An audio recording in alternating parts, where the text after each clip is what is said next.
So this is the farm shed I built, and IBC would keep as a water tank for moving water.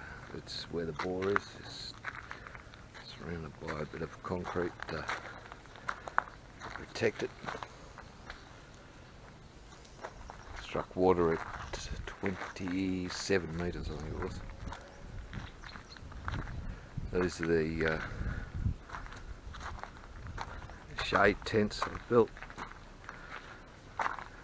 Some gal poles in the ground with a bit of concrete to hold them, and a bit of poly pipe loops, a bit of PVC pipe down the centre to sort of hook them together, which isn't working so well. Might have to look at reinforcing that. This will be the media beds here, and we've got what do they call these? Water, no media. Little pots to go in them. Got a pot up here.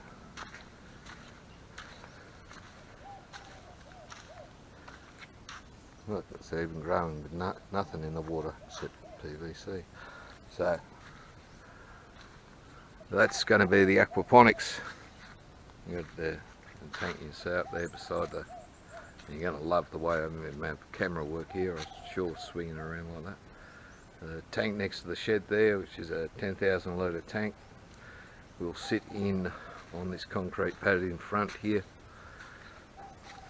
We've still got to get a return sump. Return sump's going in here. When we get enough of a break, just getting a rain, a little bit of rain, not a whole heap. But we need a couple of days without rain so that we can dig that out and concrete it in. We'll get to that. The property stretches all the way over to those eucalyptus trees there. And you see there's a bit of a corner there. It goes down another 50 metres from that corner across to those trees. Where those banana trees are, that's right on the edge of the property. A block of Y is we call it rattan. The Thais call it Y. Why do they call it Y? Why not? Between them at the moment, the peanuts there's a couple of blocks of peanuts there that were leased before I bought the land, so when they go, they won't be going back in unless we plant peanuts. So this year I've got a half dozen what they call tamarind trees. These are the sweet tamarind trees. They're telling me I should be planting the sour tamarind trees because they're worth more money or something. I don't know. They taste like shit. And over here we've got some pineapples, the start of our pineapple plantation. We got 2 dozen pineapples there at the moment. You can tend to, where I'm standing at the moment, this is going to be a bit of a road through here. We've got a bit of a road here which lines up with the soy. And yeah, that was just dirt, and I mean dirt, not stones. It was dirt, and every time it rained, it turned into a muddy bog. So I've got that. The stones I've put on that. They call it hin cook. That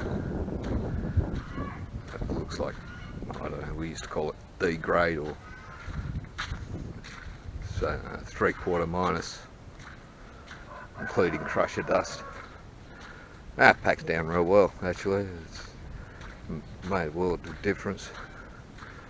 Of course the people who live on the soil get the benefit of me having my farm here, but seeing as it's only one house on that soil, and it's me farm manager,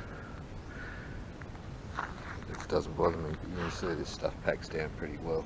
This is what they call in cook. Thoroughly recommend it for anywhere where you're going to have a bit of water.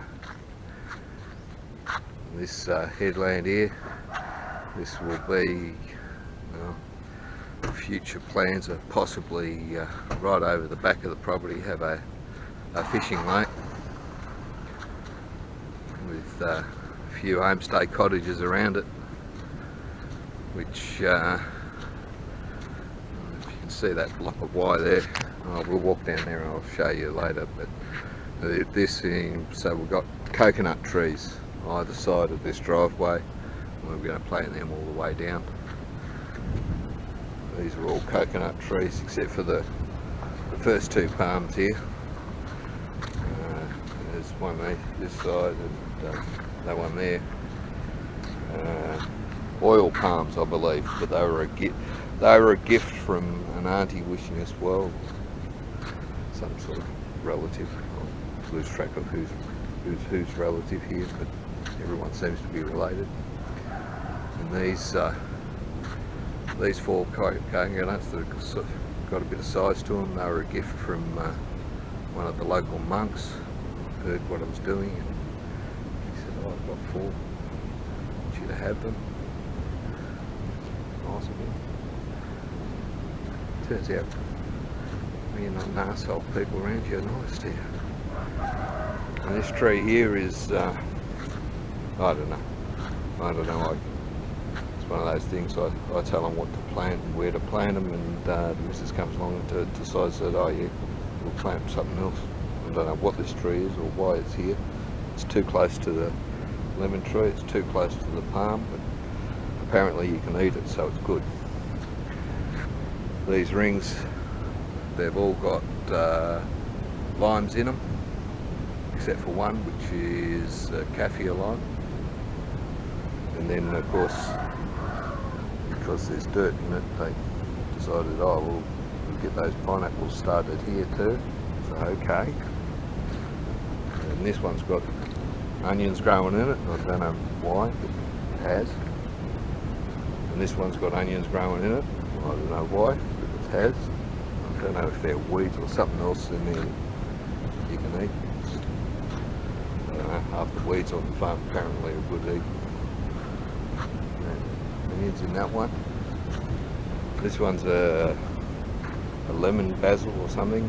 Not bad chewing. And then this one here has got the holy basil, or holipar as they call it. Put in some corn. It's doing pretty well. I would put this in when it was bone dry. There was no rain, no wet season, everything in drought. And I put the trickle tape in it, and it was an experience for a working man. He never seen trickle tape used before. It still has trouble understanding that it doesn't matter if you cover it with dirt. I keep trying to hook it out. Like do things like stretch it tight and pin it down hard, and it's just like, no, you just need to pin it so it doesn't blow away. You can cover it with dirt, it doesn't matter. And then we've got here, I think these are all chillies. They're meant to be chillies all the way down here. Whether that actually happened or not, I'm not sure, because this keeps changing her mind about what's going where. And then over the other side here, and they're all sprinklers, just water to everything. Everything we're planting has got water to it. So that if it doesn't rain, you don't have to wear your knees out praying for the rain. And these here are eggplants, the Thai eggplant. Growing up there, and then for some reason it turns into 3 rows up there instead of 2, so I don't know. But there's some method in the madness, I'm sure. They seem to be doing okay. I've planted it at 2 different times, so they're doing all right. And everything's like planting.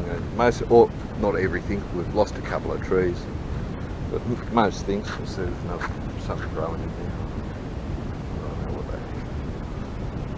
bet you can eat it. And that's more. Pretty sure that's all a part of it. But everything, you know, it's all got new growth on it, so this is the Barmacoot or Kaffir limes. Although we're not meant to say Kaffir or something.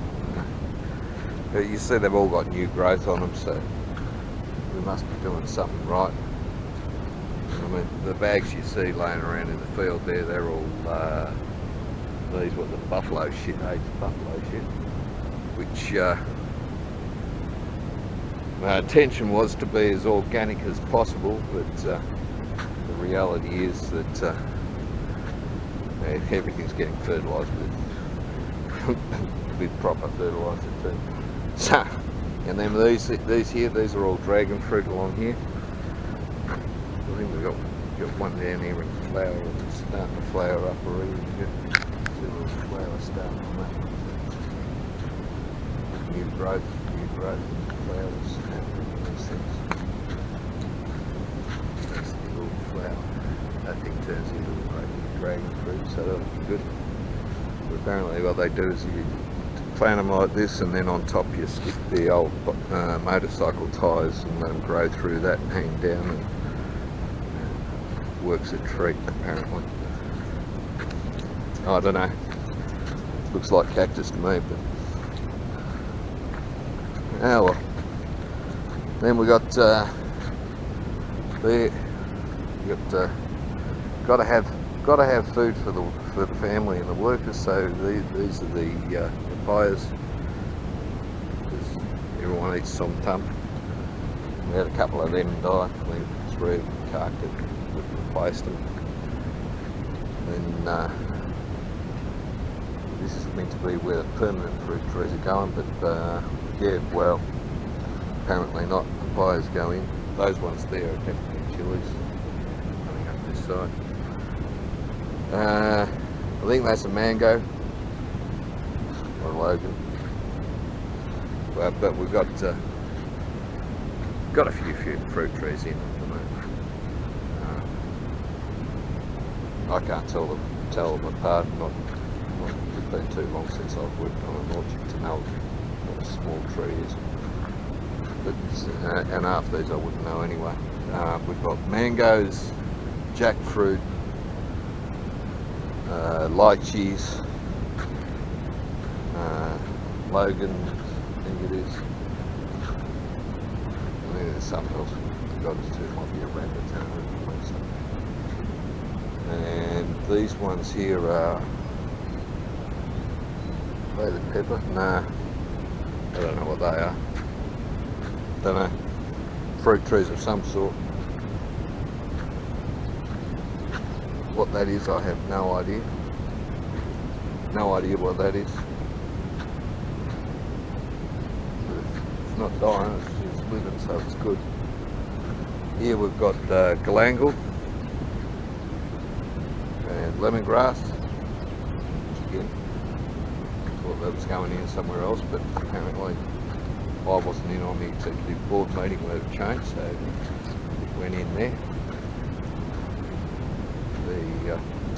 This one is pepper. That one's a different pepper plant. Can't see if I'm pointing the camera in the right direction. Yeah, that's a pepper plant. That's a pepper plant. And that's a fruit tree, some sort of. But yeah. So that's all looking healthy. They're all doing okay. Lemongrass is starting to throw new stalks sticking up, so it's taking. These chillies are all looking healthy. They're doing what they do. Then head up this corner, you see these blue pipes sticking out of the ground. We've got a 2-inch main that runs from the shed across down there, then up this side, and across to this corner over here.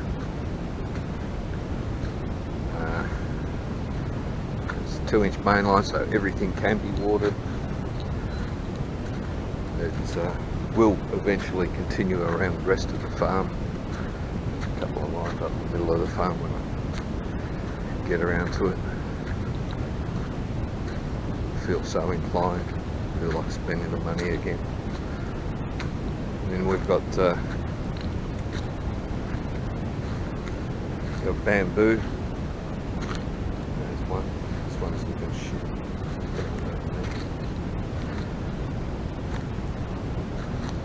Another one that's gone in. Not sure what's going on with him. Finally got some water on him. You know, the workman's pretty good. You know, like I show him. Once I've shown him how to do things, he tends to go, right, okay, yeah, I've seen it, now I know what to do. But, you know, like there are some things he just doesn't get. Like I've got plenty of bends to put into things like this, so, and this should have a bend going, a couple of corners in it, but you know, he doesn't like the corners much because they blow off if you put too much pressure through those.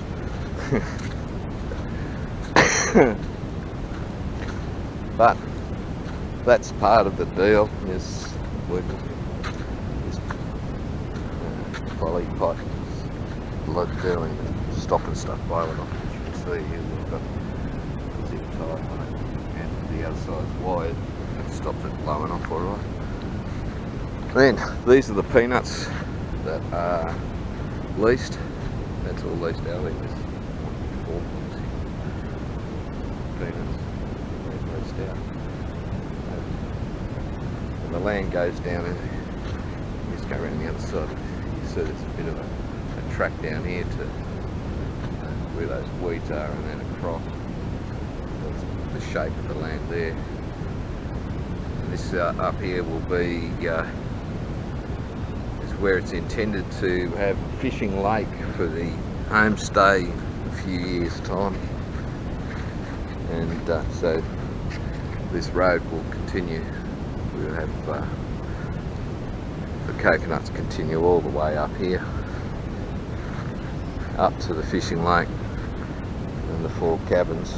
Now, well, that's the beauty of it. That we're planning on putting the lake right there on the boundary.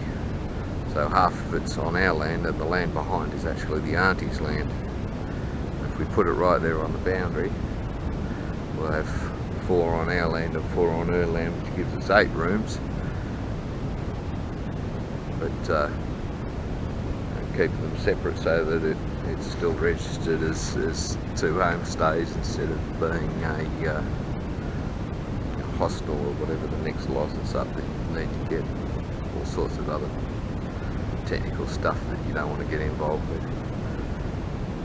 But the auntie's currently away. She's stopping in Germany at the moment. She's recently married to a German bloke, spending time over there. So we're looking after what isn't leased. Like most of that land there is actually leased. You can see right over where it's ploughed and not planted over there. That's leased as well. And that's her land still. We're looking after this in as much as making sure everyone's doing the right thing, and the area that's not leased, which is this block of rattan Y, and sort of down there into that corner there. There's a bit of a, she's got a bit of a garden in there that's got some eating things, papayas, bananas, bamboo, coconut, dragon fruits. There's a fair bit of stuff in there actually, and we're sort of managing that. Take what the family wants to eat out, and then we harvest the rest of it and send it off to market, the local market, get a few baht for it. You see there, that's looking straight down there, that's our land right down to those trees down there. A bit of a roadway, or gazetted roadway. It's not actually a roadway, it's a bit of a drainage ditch, but that's all. And there's another block over there, I'm not sure what's going on with that, just nothing on it. And, yeah. But as you can see, we've got another patch of kaput. The old cow put. Keep saying it's not kaput, it's looking pretty good, there's nothing kaput about it. And yes, the rose, the straightness of the rose is incredible, but it was hand planted and yeah, something went wrong, I don't know. But put this under trickle tape. This has been in for I think it's about a week and a half, 2 weeks this has been in, so it's doing alright for a start. And then down here at the end of this block there's a couple of rows of pumpkins with the pumpkins in, and then there's the pumpkins go to the same line as where the eucalyptus trees are there. And then beyond that there's a block down there that's going to we're going to be putting in some long beans and some kind of melon, squash or something. This says, oh, it's like fucking it, I'm saying, but small. And if any of you know, it's fuck, it's the Thai word for what gets sold in Australia is a Chinese hairy melon, so it's some kind of melony thing. Apparently they're worth big money, but they require trellising, so need to get the working man on cutting some bamboo for all that. Yeah, these are all, you see there. No, these are eggplants now. These ones have been in for 2 weeks. The other ones there, they've been in for a month. They're down there, the bigger ones there, starting to flower already. We'll have fruit off them soon. We got some extra drills there. I'm not sure what's going in there, but that keeps on changing. Every time I ask the missus what her plans on putting them in there, she keeps changing her mind. So it was going to be chillies, and then the chillies went over there. And it's, well, I don't know. We're growing the variety of corn. We're growing 2 different varieties here, which is, well, I'm not sure. We had some bugs in there that were eating them, as you can see, with a few bare spots. But yeah, it's not too bad. It's not too bad.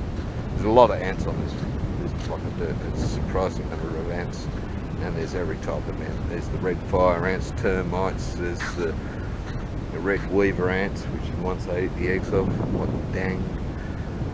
But so we're dealing with those as we go. It's not really any organic method I know of getting rid of those ants.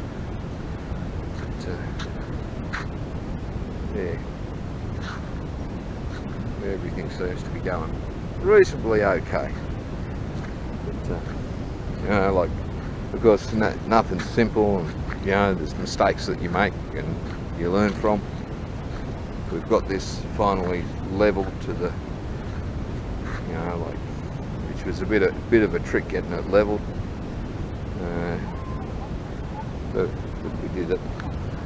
And ended up using bolts concreted into the posts underneath, and put some nuts on for adjusting each section, and the holes are nearly straight. Yeah, we were using the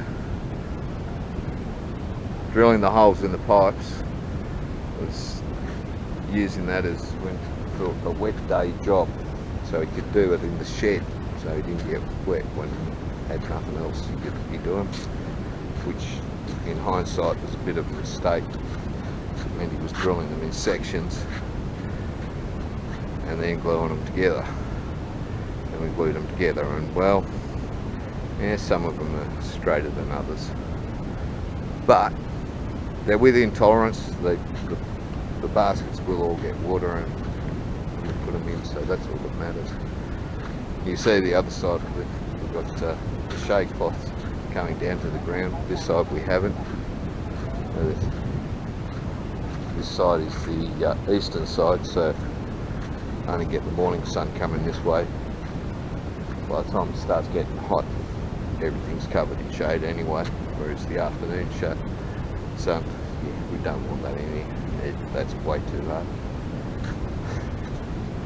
But yeah, you can feel it being in the shade tent here.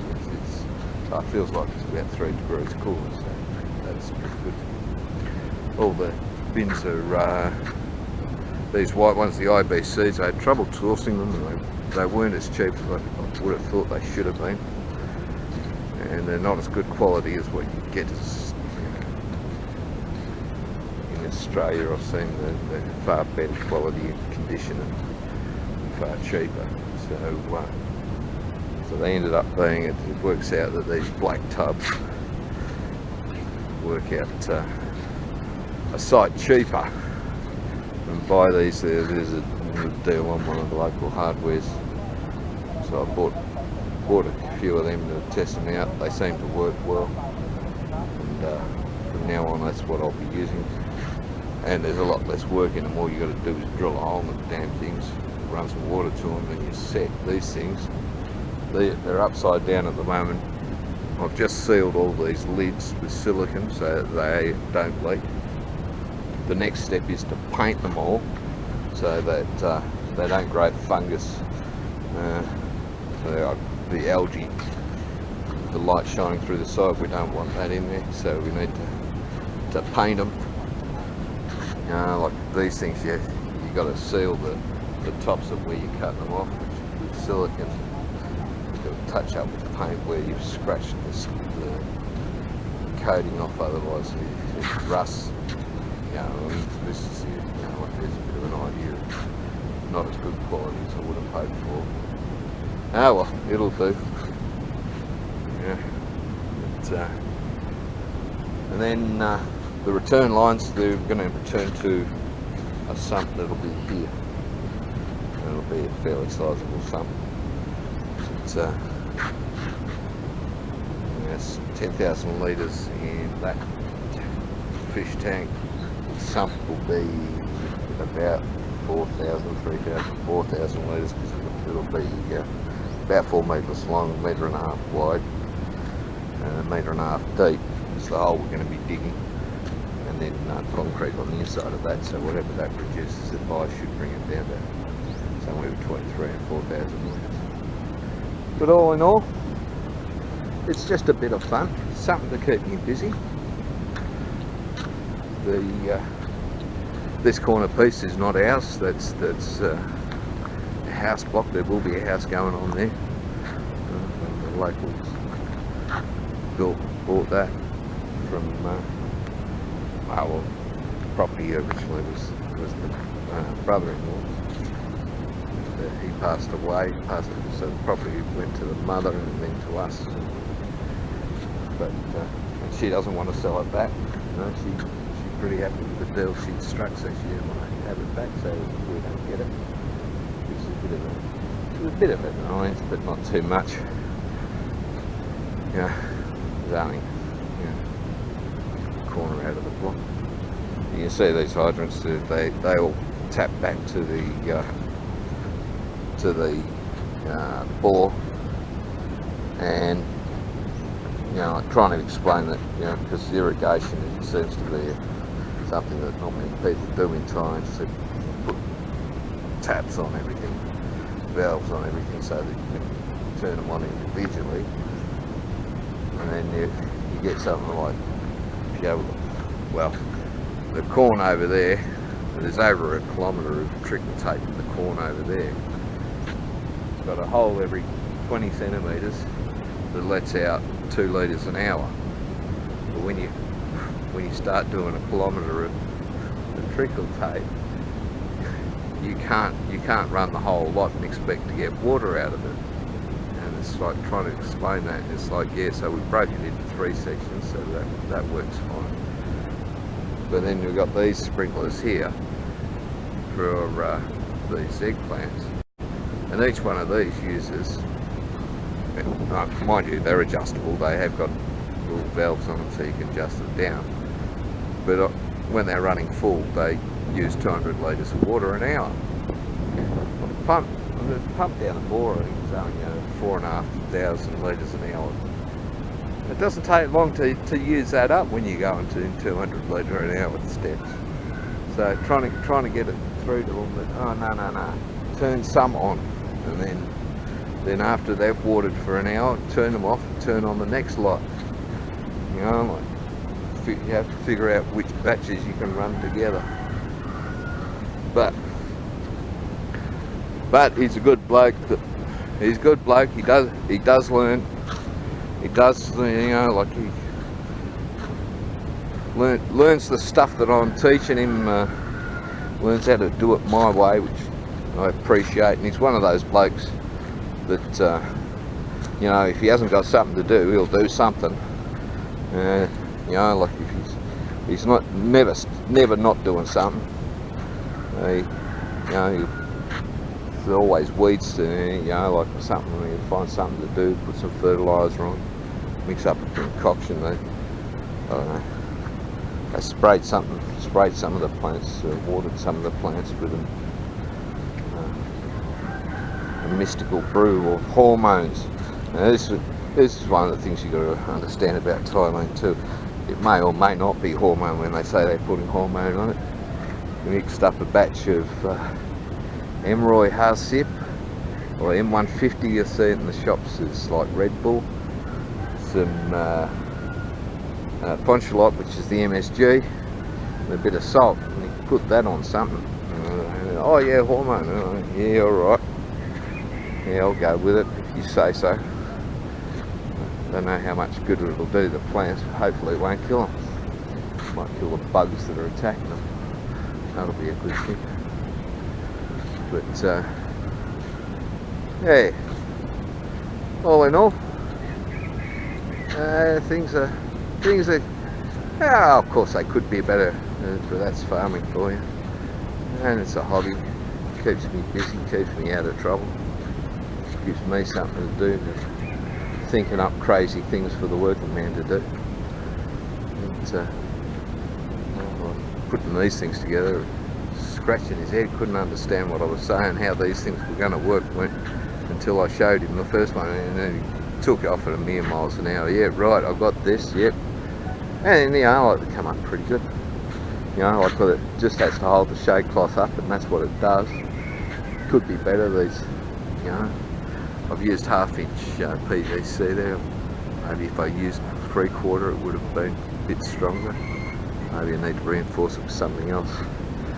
But PVC was cheap. And it's not too bad. And I stood up there, we had a good windstorm come through last week. Would have been gusting, you know, like good gusts of 40 knots, whatever that is. Still thinking knots when I talk about wind. Yeah, so we would have been getting 40 knot gusts. And the only sign of it here was one of the plastic pipes lifted off one of the poles, and that was it. Everything else just sat there beautifully. So that's pretty good. And the shed design, that was something else. We got it designed so it's brick with a tin like that. Provides a bit of blow through cooling, because the air will naturally suck up through it and cool it down a bit. And again, it doesn't get real hot inside. It stays about a couple of degrees cooler inside than it is outside, which is pretty good. But apparently half those plants there are all edible. Good eating. Anyway, that's where I'm going to leave it. That's the farm. I don't know what that tree is. It's some special tree, so I can't touch. They're not chopping that tree down because it's a special tree. It's got some significance to the older people around the place or something. I don't know what, but I'm told it stays, so it stays.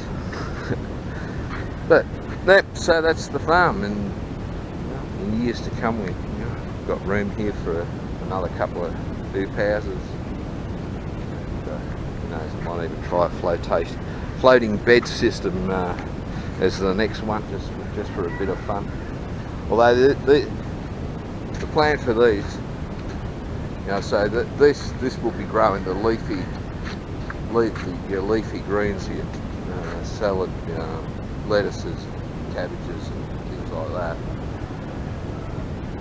And the idea is to start them in seed trays and then put them into these, and they spend 5 weeks in here. So we've got just over 600 holes, so that's 120 a week plants we should be getting out to sell if it worked. In the media beds, you put the things that have a bit more longevity that they get, like these are basically, you harvest the whole thing and eat it. In the medium beds, you put things where you harvest the fruits off it, like your tomatoes and things with sticks basically, or you put your onions and stuff in here too, but yeah, because they don't go so well in the little pots. But things that you're going to plant closely together, or that grow on a bush. So between the two of these, it should start paying for itself in a relatively short time. Ha ha ha ha. Yeah, the family don't eat it first. But that's all good. That's all good. So that's my massive acreage. It's about 11 rye, 11 or 12 rye, just over 4 acres. And my piece of Thailand, my piece of the world. Well, thanks for joining us, and we'll see if I ever make another video.